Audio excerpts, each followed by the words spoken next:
1 साल का नियम दे दो कि आप ब्रह्मचर्य रहो, किसी से मिलना नहीं, किसी से बोलना नहीं, तो हम अपने मन को समझा सकते हैं कि 1 साल की बात है। लेकिन आजीवन और 1 मिनट की चूक हुई तो पूरा पारा उतर गया नीचे। जितनी चढ़ाई 20 वर्ष में चढ़े 1 मिनट में धरातल में आ गए। बहुत कठिन है।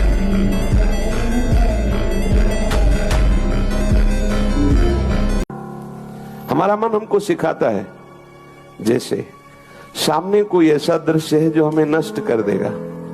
मन सिखाता है, हमको छूना थोड़ी है, पर देख लेना है।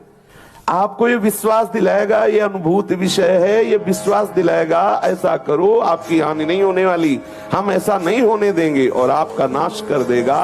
फिर आप पछताएंगे कि ऐसा क्यों हो गया। लेकिन कृपा पात्र उपासक पहली ही सीढ़ी में इसको रोक लेता है। जहां स्फुरणा हुई तत्काल सावधान हो जाता है। शास्त्र विरुद्ध चेष्टा नहीं। बिल्कुल इसके किसी भी चाल में शास्त्र मर्यादा का उल्लंघन न करना। शास्त्र एक एक क्रिया के लिए आदेश करता है। आप इतना देखो, आप ऐसा देखो, आप ऐसे चलो, ऐसे बोलो, ये करो। और जहां आपने मन के अनुसार किया तो आपको ये सिखाएगा, इस बात को पकड़ लीजिए कि नहीं, बुरा नहीं होने देंगे। लेकिन ये धीरे धीरे आपको उसी बुराई में डुबो देगा। फिर आप चलोगे तो आप इतना नीचे उत्साहहीन होकर गिर गए हैं कि अब आप मन को संभाल नहीं सकते। इसलिए प्यारे, पहली ही सीढ़ी पे से रोक लो, इसे उस मार्ग में उतरने मत दो। बिल्कुल शास्त्र विरुद्ध कोई भी चेष्टा जहां होने लगे तत्काल समझ लेना, ये ऐसे फुसलाता है कि हम ऐसा नहीं होने देंगे। आपको विश्वास दिलाएगा और धोखे के गर्त में डाल देगा। इसलिए प्रथम पहले ही कदम पे रोक दो। नहीं, शास्त्र आज्ञा करता है, गुरु आज्ञा करता है, मुझे ऐसा नहीं करना। अब रात्रि के समय वो समझते हैं कि अब सोने जाना है, थोड़ी देर मनोरंजन कर लेते हैं।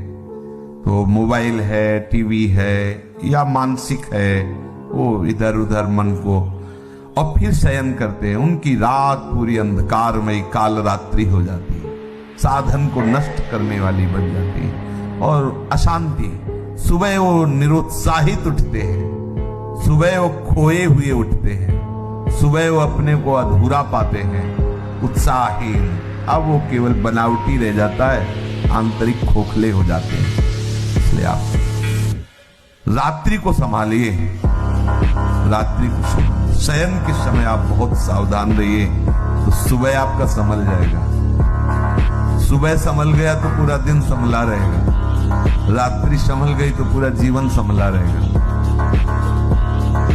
यदि आप शांति देना चाहते हो अपने मन को, आनंद देना चाहते हो, प्रसन्नता पाना चाहते हो, तो आप वस्तु व्यक्ति स्थान के संबंध से रहित कर दो अपने मन को।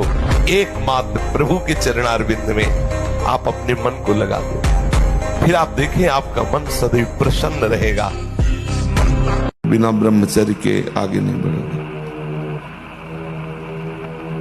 बहुत हम अनुभव की बात कहते हैं, बहुत अनुभव की बात। ब्रह्मचर्य में एक नवीन उत्साह होता है। ब्रह्मचर्य में एक अजीब शक्ति होती है जो आपको साधन में, गृहस्थी में भी रहे तो संयम से रहे। बस संतान उत्पत्ति के लिए आदेश है, नहीं तो ये जीवन केवल भगवत प्राप्ति के है।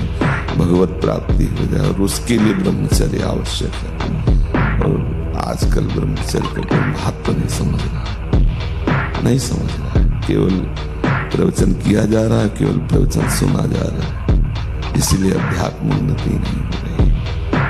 गंदी बातें जो निषेध की जाती हैं, उनको कर्तव्य कर्म करने के लिए कमर कस के खड़े हो, उत्साह संपन्न बनो। बस तुम एक काम कर लो, जय पराजय में समान भाव लाओ।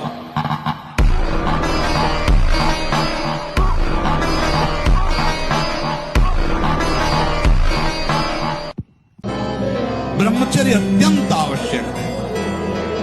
नींद पर काबू पाने के लिए, शरीर पर शासन करने के लिए, मन पर शासन करने के लिए, दिव्य आनंद का अनुभव करने के लिए ब्रह्मचर्य नींव है, नींव। भले आप गृहस्थ में हैं तो शास्त्र आज्ञा करता है संतानोत्पत्ति आदि के लिए। बस बहुत जन्म हो गए खिलवाड़ करते हुए, थोड़ा तो संयम में इस जन्म में आ जाओ। जहां कोई हारता है तहां वो निराशा अपने ऊपर ले आता है। नहीं, जो उत्साह संपन्न है, जो विवेकवान है, वो देखते हैं कि मैं कहां से हारा, कौन सा वो बिंदु है जहां मैंने चूक कर गया। विवेकवान तुरंत उसे संभालते, आगे चलते। फिर हार होती तो फिर हमें आगे बढ़ना है, ना कि हमें शरीर नष्ट कर देना है, ना कि हमें इतना चिंतन बिगाड़ लेना कि डिप्रेशन में पहुंच जाए। तुम जिस संसार को समझ रहे हो कि सत्य है, ये नहीं है। सब संतों का एक मत है, चाहे किसी संप्रदाय का मत हो, सब संतों का एक ही मत है कि ये संसार न था न है न रहेगा। किसी भी, चाहे वेदांत में, चाहे भक्ति में, चाहे किसी भी सिद्धांत में, ये बात सबके लिए एक समान है, इसे कोई नहीं कर सकता। ये संसार स्वप्न की तरह भास रहा है नहीं, ये संसार मरुभूमि में जल की तरह भास रहा है नहीं। ये नहीं है तो फिर हमको ज्ञान क्यों हो रहा है कि नहीं? बोले संसार में तुम हो इसलिए तुम्हें ज्ञान हो।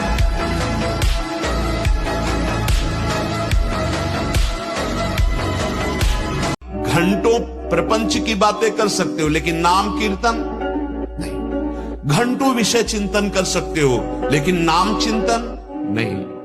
3 घंटे आप कोई सांसारिक फिल्म देख सकते हो, लेकिन 2 घंटे बैठ करके आप भागवत का, भगवान की लीलाओं का गायन एकाग्र मन से नहीं कर। उस 3 घंटे में 10 मिनट भी मन बाहर नहीं जाएगा, और अगर भगवत चर्चा तो 10 मिनट भी नहीं लगेगा।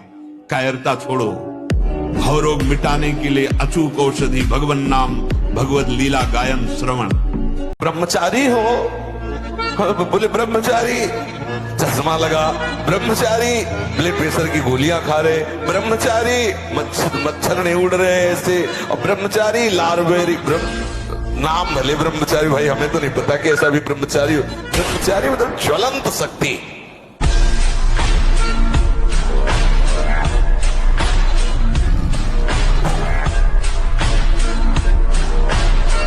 पहले ही विचार करना पड़ेगा कि आप जो कर रहे हैं बहुत गलत है, आपके स्वार्थ और परमार्थ दोनों के लिए। आप इसकी कमी को खुद जान रहे हैं कि आपको कितना परेशानी हो रही है। तो आपको पहली बात कसम खाना होगा, दृढ़ निश्चय करना होगा, मैं किसी भी तरह से वो क्रिया नहीं करूंगा। समझ रहे ना? और दूसरी बात, ऐसा दृश्य, ऐसे लोगों से वार्ता, ऐसा संग जो हमारी उस क्रिया को करने के लिए प्रोत्साहन दे, वो छोड़ना होगा।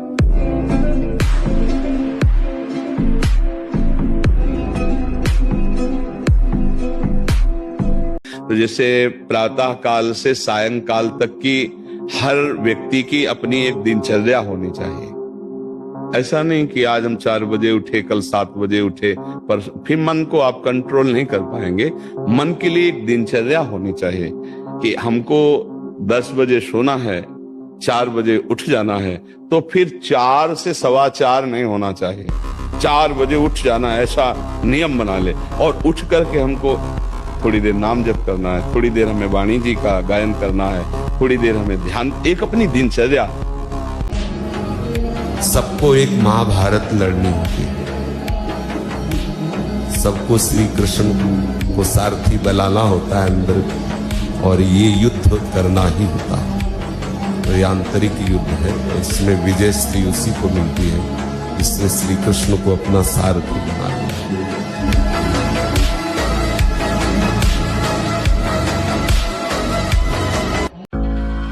4 दोस्त मिलते हैं, मदिरा पान करते हैं, गांजा और तो और क्या ड्रग्स। अब बताओ क्या होगा?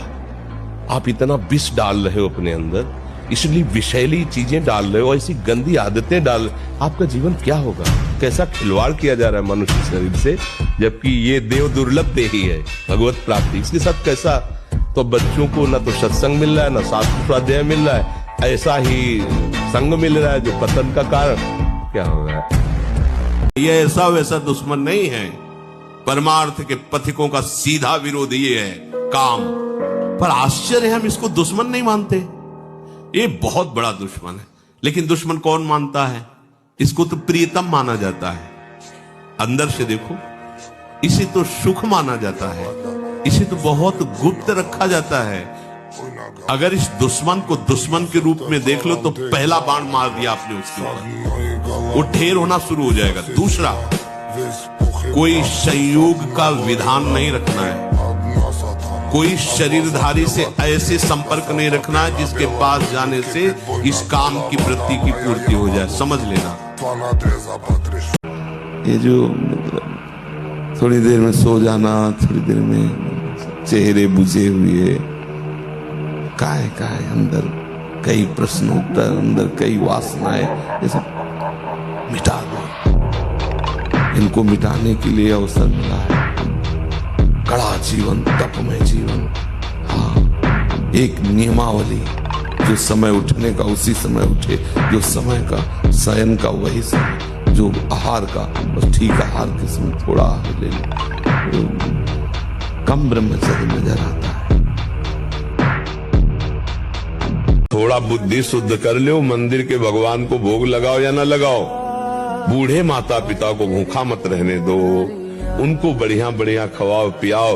वो गाली दे तो बात भी उनकी मत सुनो, वो वृद्ध हो चुके हैं, उनकी मानसिकता बिगड़ चुकी है, उनकी सेवा करो। हम सबसे प्रार्थना करते हैं। और जिनके पास ऐसा उदार हृदय हो, कोई ऐसा वृद्ध दिखाई दे तो उसको अपने घर ले आओ।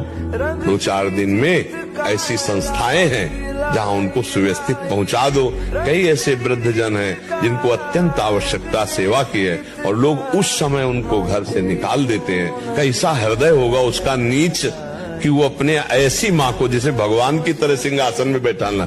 हम आपको सच्ची कह रहे हैं, अगर बूढ़े माता पिता को बढ़िया सोफा कपड़ा बिछा कर बैठा लो और बढ़िया भोजन पवाओ और शाम सुबह उनकी दंडवत करो, रात्रि में चरण दबाओ और कोई आराधना करो न करो, भगवान प्रसन्न हो जाएंगे।